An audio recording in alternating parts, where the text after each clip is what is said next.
Deixa eu trazer aqui, né? Que é o Emerson Andrada, que é o coordenador, é um líder da CEMIG, a companhia mineira de energia aqui, né? Que é? Ele também é coordenador do militante sindical do CEMIG, na realidade, né? Ele é o chefe sindical aqui do Sindeletro, de Minas Gerais, Emerson Andrade Leite. Trazer aqui para conversar com a gente. Coloca aí. E aí, Emerson, tudo bem? Boa noite, Miguel. Boa noite, Glauco. Saudações. Eu sou coordenador geral do Sindeletro, né? No Sindeletro, nós não temos presidente, nós temos coordenação geral e eu sou o coordenador geral do sindicato. Nós estamos aí nessa luta contra a privatização da CEMIG e da Copasa em Minas. Boa noite, Emerson. Emerson, então eu trouxe você aqui para você fazer o seu depoimento aqui sobre essa tentativa de privatizar a CEMIG. Como é que está a situação, a luta de vocês? Qual é o estágio? O que vocês estão fazendo? Pode falar à vontade aí. Então, Miguel, Glauco e os ouvintes aqui da TV Fórum.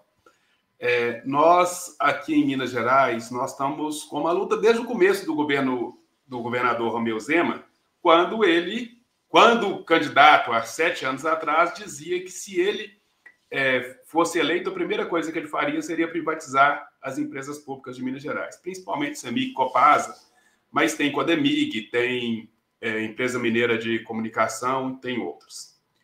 E, desde então, a gente tem feito essa resistência contra a tentativa do governador de fazer a venda dessas empresas.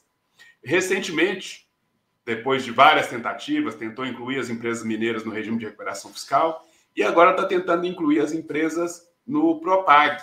Ele tem tentado se utilizar do Propag, que foi uma proposta do senador Rodrigo Pacheco, justamente para evitar que as empresas fossem entregues ao capital privado como como justificativa do pagamento das dívidas mineiras, mas o governador Romeu Zema está fazendo um estratagema junto à Assembleia Legislativa na tentativa de usar essas empresas como uma forma de abatimento da dívida mineira, mas sem federalizar a empresa. Ele desejaria vender as empresas, transformá-las em corporation, para somente depois repassar ao governo federal as ações pura e simplesmente, mas sem repassar o controle dessas empresas. Nós permanecemos aqui em Minas na resistência, porque nós entendemos que, primeiro, o serviço público precisa estar na mão do Estado para que ele possa atender realmente os interesses da população. E segundo, porque a gente tem a compreensão de que CEMIG e Copasa, água e energia, vão ser vão estar na centralidade da disputa do próximo período aí, quando a gente vai estar falando de transição justa, quando a gente vai estar falando de preservação de recursos naturais, para que a gente evite o aquecimento global e permita que o nosso planeta continue habitável. Então, a gente precisa ter empresas públicas responsáveis e não é com a privatização que a gente vai alcançar essa circunstância, essa situação.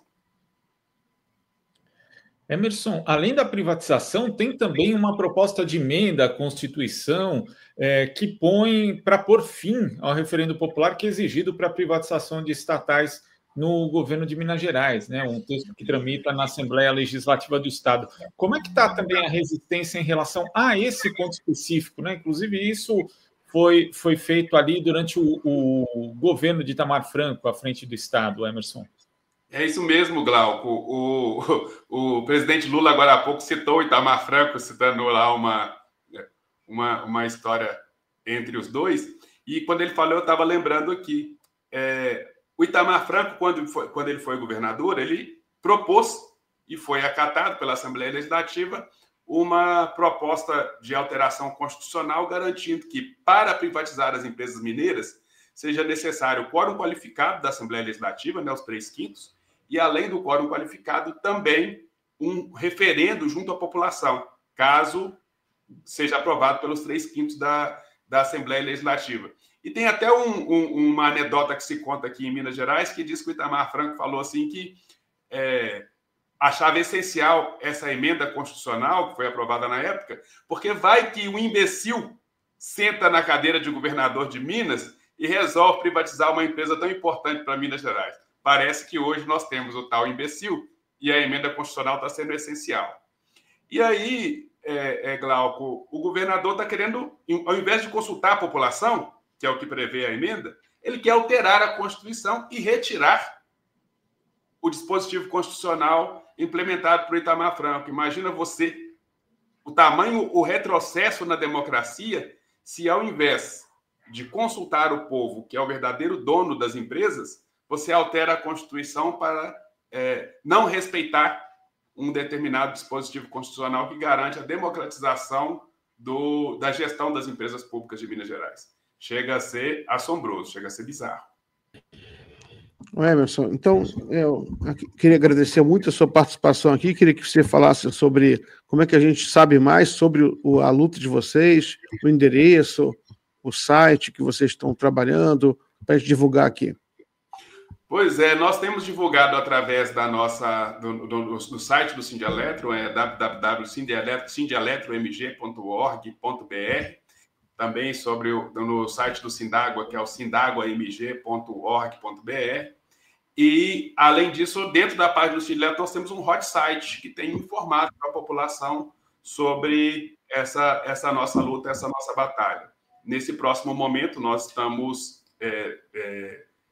tentando dialogar com a população mineira para que a população não fique sem a informação daquilo que o governador tem tentado fazer aqui. Inclusive, amanhã nós vamos fazer um seminário aqui em Belo Horizonte, lá na Escola de Direito da UFMG, com o propósito de levar esse debate para a população e a gente debater de forma clara, com as opiniões diversas, qual que seria as consequências para Minas Gerais caso essas empresas fossem privatizadas.